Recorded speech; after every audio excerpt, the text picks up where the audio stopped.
Magandang araw po sa inyong lahat. Today is July 14, 2024, Sunday. Maligayang bati sa mga nanay, mga magulang na nagpapabinyag sa kanilang mga kids, sa ilang mga baby, sa kanilang mga anak. At dahil ngayon magpapabinyag din tayo sa ating maliit, mumunting bata na si Eli. Si Eli ay aking apo. Guys, nag-prepare tayo ng mga table. As you can see, mga decoration para sa reception ng pagkatapos ng binyag, magkakaroon ng kunting salo-salo, pagtitipon sa mga kamag-anak, mga ninang, ninong at mga kaibigan. Parang may halong reunion at mag salo-salo sa mumunting hain na mga pagkain na luto ng mami ni Eli at mga auntie. Mami ni Eli, si Anna Rose, sa kanyang mga auntie, si Myla Jane, si Nervia, at may mga tumulong din sa pag-prepare ng binyag ni Eli.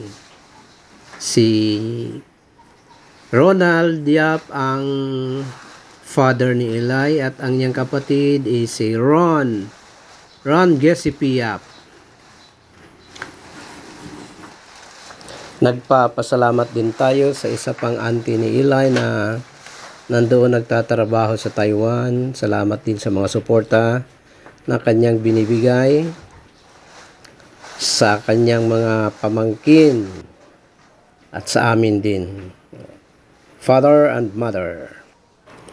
Nagpapasalamat din kami sa mga sumuporta sa atin sa mga gamit na mga sasakyan provided by mga ninang, si Ninang Dayan, Ninong Juby at Granada family, sila Jumel at si Maring Meldred at si Paring Roy at si Niela kasama sa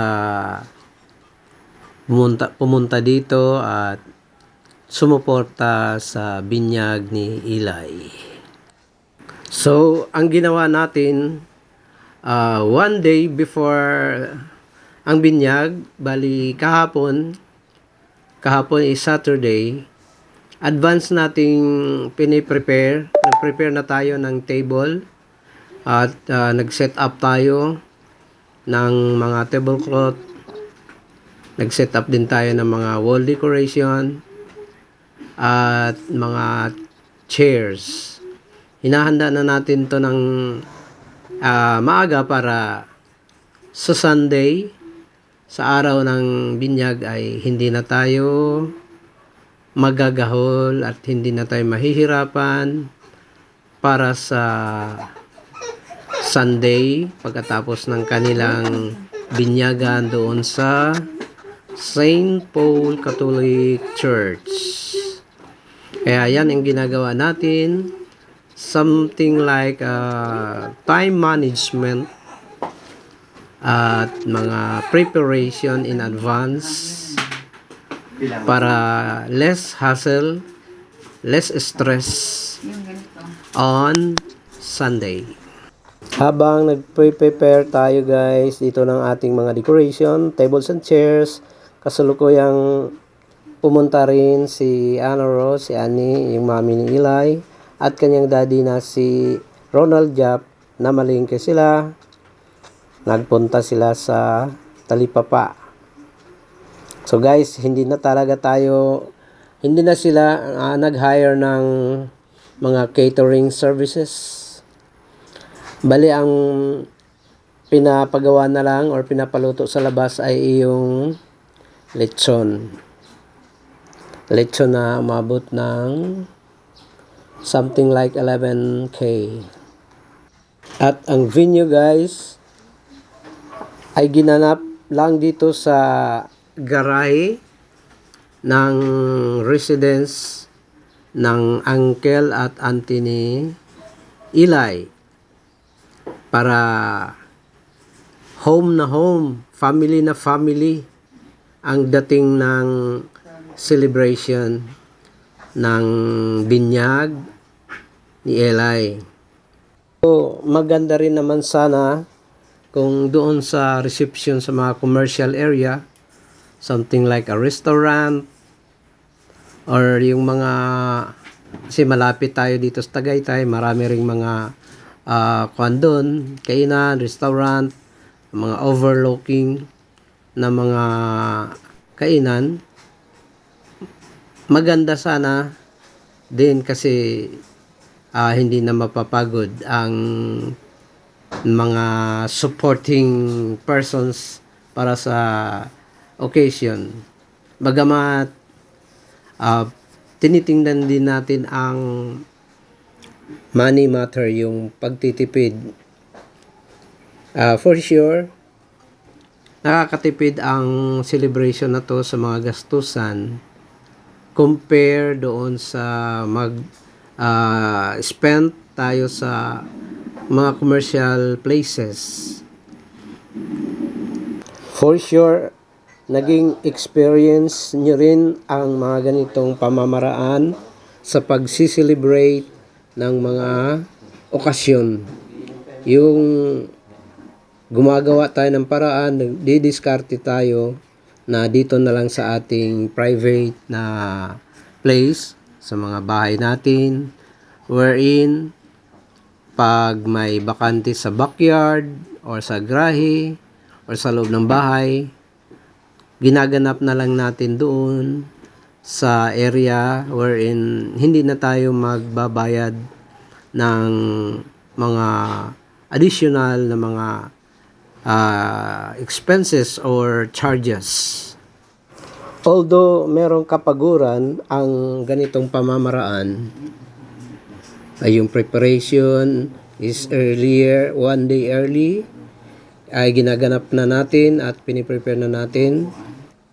Meron din namang advantage na nakikita natin dahil unlimited tayo sa time, hindi tayo nagmamadali na tapusin ang ating party kasi tayo naman ang may hawak sa oras natin dahil nasa sarili tayo na pwesto or area or sa residence. Samantalang kung doon tayo sa mga restaurant, igaganap ang ating reception, merong itinatalaga na specified time, kung 2 hours, 3 hours, o 4 hours. Hanggang doon lang talaga. Pag na-reach na natin yung limit ng time na binibigay sa atin, allocated sa ating pag-celebrate, talagang titigil na tayo. Or else, kung gusto pa nating mag-extend ng time period or yung pag-i-stay natin is overtime tayo, something like additional 2 hours or 3 hours, additional bayad din yun. Additional charge. Ganyan talaga ang mangyayari sa mga commercial areas. Of course, negosyo naman yun. Understood naman na kailangan mag-charge talaga ang may-ari ng commercial area or unit na yon para sa pag-stay natin for additional hours.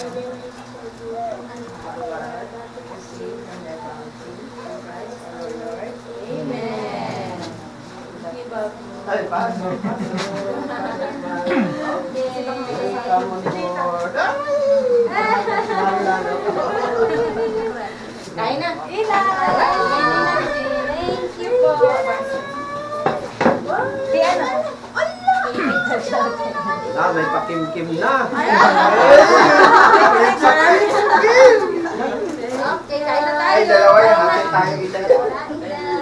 Ilay, hati tayo. Eli, what will you say? Akin na, tago ko muna yung paking ka. Ako daw, Okay na kayo, kain na. Ayun na po. Take your time. Ito, eh, tanghali na rin eh. Practice. ano to, Thanksgiving.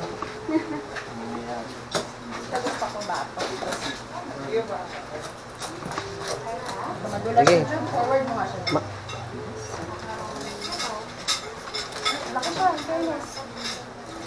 naka-apron? Yan, ganyan. Sa gitna muna. Bakit ka naka-apron?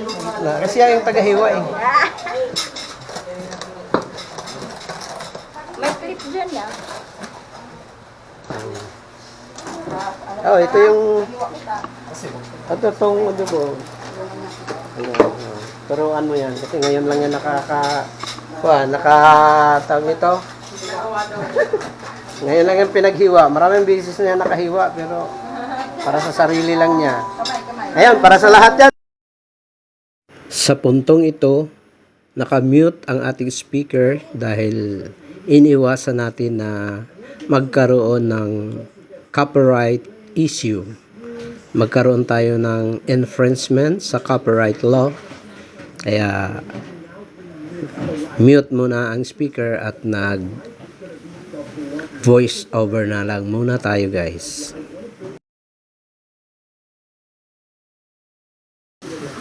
Yan po si Ron Eli. Ron Eli Milayap. Karga ng kanyang Tita Myla. Kapag na-copyright tayo sa ating video sa YouTube at ito yung na-upload na natin at nag-indicate ng copyright, magdudoble ang ating trabaho. I-edit na naman natin ulit at hahanapin natin kung saang part ng ating video nag-arise ang copyright issue. Kaya iisa-isahin or titingnan mo na naman ulit ang mga segment or mga parts ng ating video until such time na matanggal natin to at mag-upload naman tayo ulit sa YouTube. Mabuti kung ang ating video hindi naman kahabaan, madali nating ma-resolve ang issue ng copyright. Madali lang natin hanapin kung saang part na merong music na may kaakibat na copyright. Yun, madali natin yun matanggal or i-mute na lang natin din ang mga sounds na yun. Minsan, ang ginagawa ko, instead of yung mga music na may royalty or may copyright, by the time na natanggal na yon, papalitan ko siya ng background music pa rin, pero ako na mismo ang i-strum. Gagamit na ako ng gitara at yung mga chords na gagamitin ko sa pagtitipa ay walang pattern na hango sa mga kantang kilala or yung mga kantang most probably may copyright. Kaya strum lang ako ng pattern na hindi pinaplano, yung pattern na hindi nakasulat. Kung ano lang yung lumalabas sa aking isip at kung ano lang yung natipa ng aking mga daliri, tuloy-tuloy na lang yon at naging helpful naman. At minsan naman, instead of pag-i-strum ng gitara, ginagawa ko ay medyo tadtarin ko na lang ng voice over ang aking video para may maririnig naman na audio ang ating video clips or ating ginagawang movie.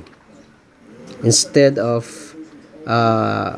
putting our video into rest of strike from copyright. Voice over na lang. At kung ano rin naman ang parang magti-trail or magko-connect ng mga topic, yun ay nag-i-elaborate or something na elaboration from topics which related naman sa ating video. By the way guys, ang ating reception or ang ating party hindi naman ganong nagtatagal. Nag-start tayo ng 11:30, something like that. At natapos naman ng 5 o'clock ng hapon. Tamang-tama lang after that, nung nagliligpit na kami ng mga decorations, tables, mga utensils, yung mga table covers, chairs, nung nagliligpit na kami, saka na nag-umpisang umulan. At ang ulan naman na nangyayari ay patigil-tigil. Nakikisama sa atin ang ulan. Kaya pag tumila ang ulan, naghahakot kami kasi yung mga gamit ay itatawid pa sa tapat na bahay. Yung bahay ng lola at lolo ni Eli. Ako pala ay nagpapasalamat sa lahat ng dumalo sa party, sa pagbibinyag or sa baptism ni Eli. Maraming salamat kina Granada family, kina Bryle at kanyang mami at kanyang auntie, at sa mga katrabaho ni Ronald. Mga katrabaho ni Ronald may pumunta galing pa sa Pasig, malayo pa yun. Sinadya talagang pumunta dito. So shout out din sa mga ninong na dumalo na galing pa sa Pasig. Sila paring Winifredo at si paring Darrell. Big shout out sa inyo pare. At big shout out din sa Granada family. Big shout out din kay Jason Bulang. At sa mga Poblete family, kay Eugene, kay Nervia, kay Liam at kay Claire. At may appreciation to the whole family of Yap, Ronald Yap, Ana Rose Mila Yap, Ron Gesipi Yap, and likewise to Ron Ella Yap. Big shout out din kay Mama Nati sa lahat ng kanyang suportang binigay na walang pag-aatubili. Shout out din, a very big shout out din sa lahat ng mga tita ni Eli, Tita Myla, Tita Nervia, Tita Darling, at mga Tito Eugene, Poblete at Tito Joby, William Mila II. Shout out sa inyong lahat sa pagsuporta, sa pag-attend, at sa pagbibigay ng kasayahan sa araw na ito. Thank you!